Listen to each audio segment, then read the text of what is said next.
Hello friend, Reena सुई धागा channel में आप सबका स्वागत है। आप सब कैसे हैं? उम्मीद करती हूँ आप सब अच्छे से होंगे।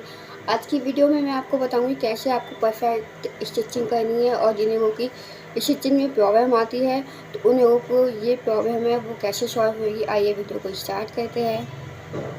देखिए, सबसे पहले मैं पॉइंट बताना चाहूँगी, जब भी आप किसी काम को करते हैं तो पहले उसको सीखिए अच्छे से। कितनी बार होता है कि हमें काम आता ही नहीं है, हम काम करने बैठ जाते हैं। तो सबसे पहला तरीका है कि आप सीखो, उसके बाद कमाओ। मैं हमेशा कहती हूँ पहले आप सीखोगे तो अपने आप आपकी कमाई भी होने लग जाएगी और आपका काम भी परफेक्ट होने लग जाएगा। तो कमाने से भी ज़्यादा इम्पोर्टेंट है उस काम को सीखना। इसी इसी वजह से मैं कहती हूँ कि सबसे पहले आप अच्छे से सीखो। अगर आप अच्छे से सीख जाओगे तो आप काम भी अच्छे से करोगे, आपका काम भी परफेक्ट हो जाएगा। अगर आप अगर आप कमाना चाहते हो तो आप अच्छी कमाई भी कर सकते हो इस काम से। इस स्टिचिंग से काफ़ी अच्छी अर्निंग होती है। चाहे आप ऑनलाइन करें चाहे ऑफलाइन करें, दोनों ही तरीके से आप कमाई भी कर सकते हैं।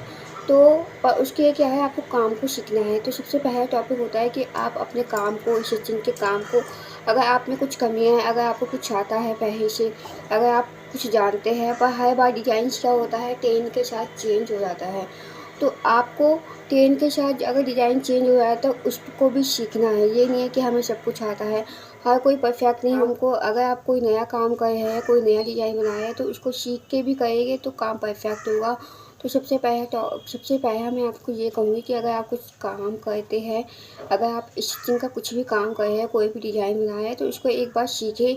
सबसे पहले अपने पर ट्राई करें। मैं बताती हूँ आपको सेकंड पॉइंट कि आपकी जो स्टिचिंग है उसमें फिनिशिंग कैसे आएगी। उसके बाद आपको आनी चाहिए अपनी स्टिचिंग में कटिंग।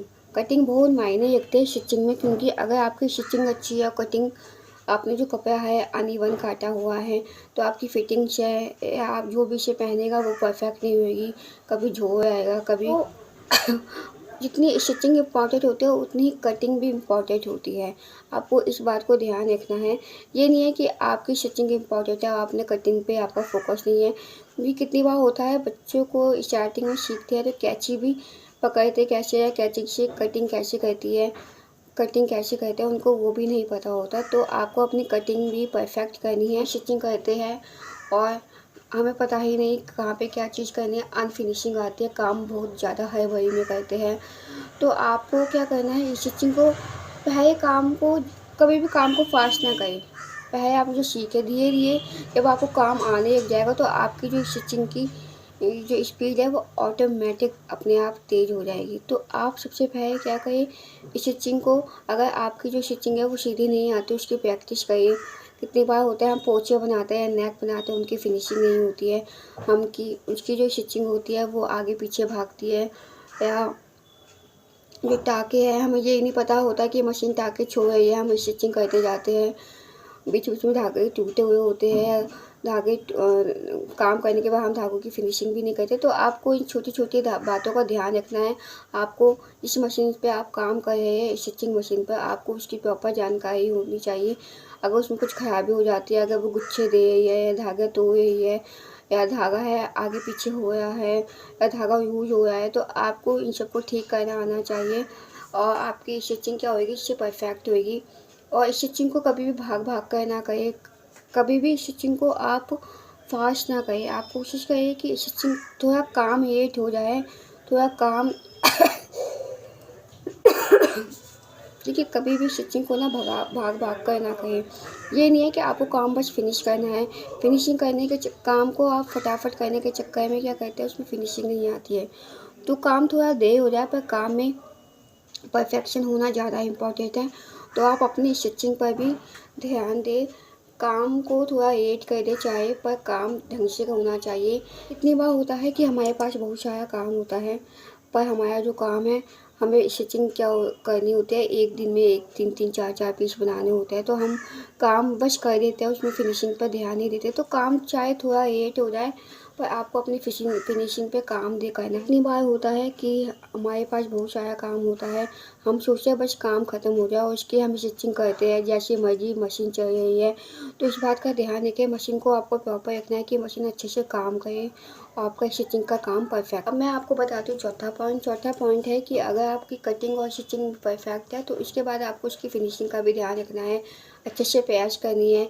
और ये काम आपका स्टिचिंग करते वक्त भी काफ़ी मायने रखता है। जब आप स्टिचिंग कर रहे हैं तो किसी जहाँ पे हमें बुकरम चिपकानी होती है, नेक बनाने होते हैं, पोंचे बनाने होते हैं या सूटों के चाक वगैरह बनाने होते हैं, वहाँ पे आप पहले प्रयास कर दें, उसके बाद स्टिचिंग करें। इससे क्या होता है, वहाँ पे काम में फिनिशिंग आती है। तो आपको स्टिचिंग करते वक्त भी और स्टिचिंग होने के बाद भी आपको इस बात का ध्यान रखना है कि आपको यहाँ पर फिनिशिंग देनी है, धागों की कटाई अच्छे से करनी है। और कितनी बार होता है हमारे कपड़े में सिकुड़न होती है, कॉटन का पीस होता है या और भी फैंसी पीस होते हैं, उनमें सिकुड़न होती है, हम उसकी कटिंग कर देते हैं, तब भी जो कपड़ा होता है अनइवन कटिंग होता है और उसकी स्टिचिंग भी ऐसी होती है। तो आपको कपड़ा काटते वक्त, स्टिचिंग करते वक्त भी उसकी फिनिशिंग का काफ़ी ध्यान रखना है। अगर वो परफेक्ट प्रयास किया हुआ है तो उसकी कटिंग भी अच्छी होगी, स्टिचिंग भी अच्छी होगी। और आपको काम बंद होने के बाद, आप कुछ भी चीज़ को बना रहे हैं उसे होने के बाद आप उसको फिनिशिंग करनी है, धागे कटिंग करने हैं। एक्स्ट्रा अगर आपका मार्जिन है, ज़्यादा मार्जिन आपने रखना हो उसे निकाल देना है, अगर कहीं से अनइवन है उसे कट कर देना है। तो इन छोटी छोटी बातों का आपको ध्यान रखना है, तो फिनिशिंग भी उतनी इम्पोर्टेंट रखती है। मैं आपकी 5वें पॉइंट की बात करती हूँ स्टिचिंग में कि आपको स्टिचिंग में ऐसा कौन सा 5वां आखिरी पॉइंट है जिसका आपको ध्यान रखना है। सबसे पहले तो आपको इस चीज़ का ध्यान रखना है कि अगर आपका कपड़ा बन गया है, बिल्कुल फिनिश हो चुका है, तो उसकी पैकिंग, क्योंकि आज से क्या होता है पैकिंग के, आपको पता है जितना अच्छा हमारा डेकोरेशन होता है उतना ही अच्छा गिफ्ट माना जाता है। तो जो आपका जो बनने के बाद आप पैकिंग है, आप किसी कस्टमर को दे अच्छे से तैयार प्रयास करके दे, या आपको किसी को ऑनलाइन भेजना है तो उसकी जो पैकिंग है बिल्कुल परफेक्ट होनी चाहिए। काम बनने के बाद गिफ्ट अच्छा हो और उसकी पैकिंग भी अच्छी ना हो तो कोई फ़ायदा नहीं है। तो आपको इस चीज़ का भी ध्यान रखना है कि जो आपके कपड़ा बना रहे हैं उसकी जो पैकिंग है उसको आप जब फिनिश करके अपने कस्टमर को दे रहे हैं, इससे क्या होता है कस्टमर खुश हो जाता है और आपके काम में भी खूबसूरती आती है, वो दोबारा आपके पास आना चाहेगा। ये एक तरीका होता है कि अपने कस्टमर को, अपने काम को बढ़ाने का तरीका भी है। कितनी बार होता है, कितनी बार लोगों का काम अच्छा नहीं होता पर उनकी फिनिशिंग और उनकी पैकिंग देख के भी कस्टमर काफ़ी खुश हो जाता है। पर ये जितने भी पॉइंट मैंने अभी आपको बताए हैं वो सारे पॉइंट आपको ध्यान में रखने हैं। और सबसे इम्पॉर्टेंट बात, आप किसी भी काम को करते हैं तो अच्छे से कहें, जल्दबाजी में ना कहें। काम थोड़ा देर में हो जाए पर परफेक्ट होना चाहिए। कितनी बार होता है हम जल्दीबाजी में काम करते हैं, स्टिचिंग गलत हो रही है, फिर दोबारा एक स्टिचिंग के ऊपर दूसरी स्टिचिंग करते हैं। तो ये कौन ऐसा कुछ ना कहे, आपकी स्टिचिंग एक ही आनी चाहिए और बिल्कुल सीधी आनी चाहिए। तो आई होप आपको आज की ये टिप्स पसंद आई होगी। अगर आपको ये टिप्स पसंद आई है तो मेरे चैनल को सब्सक्राइब करना ना भूलें और इन टिप्सों को फॉलो करते के आप अपने काम को, स्टिचिंग के काम को बढ़ा सकते हैं और आपका जो स्टिचिंग का काम है काफ़ी परफेक्ट होगा। आज की वीडियो को शेयर, सब्सक्राइब, लाइक करना ना भूलें। Thank you.